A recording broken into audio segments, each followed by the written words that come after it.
Julie Baisa, 1PH. Morning, Yusek. Yusek, PCIJ reported na isa daw po sa nangunang beneficiaries ng allocable funds ng DPWH ng district ni Ilocos Norte 1st District Congressman na Sandro Marcos from 2023 to 2025. Baka nakarating na po ba to sa Pangulo or may comment? Kasi sinasabi po, mukhang politicized daw yung pagpopondo dahil mataas yung nakuha ng 1st District ng Ilocos Norte kahit na mas mababa yung population as compared with, for example, Rizal na mas mataas yung population pero mas konti yung allocable funds. Nabasa na po ng Pangulo ang nabanggit na report or pag-uulat ng PCIJ.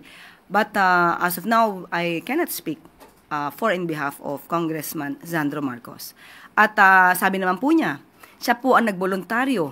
Kung ano man po ang issue sa kanya, siya mismo ang pupunta sa ICI para maimbestigan po siya. Bigyan lamang po siya ng date para po magkaroon ng tamang schedule. Si Presidente po, anong comment, Yusek, dun sa report?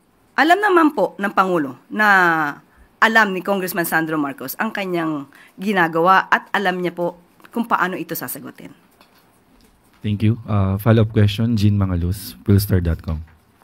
Good morning. But would the palace be open to the possibility of a lifestyle check for the presidential son and the family given the allegations of corruption? Nandiyan na po yan. Wala mong pinagbabawal sa lifestyle check. Kahit sino po. So open po na? Open po, even before. Thank you.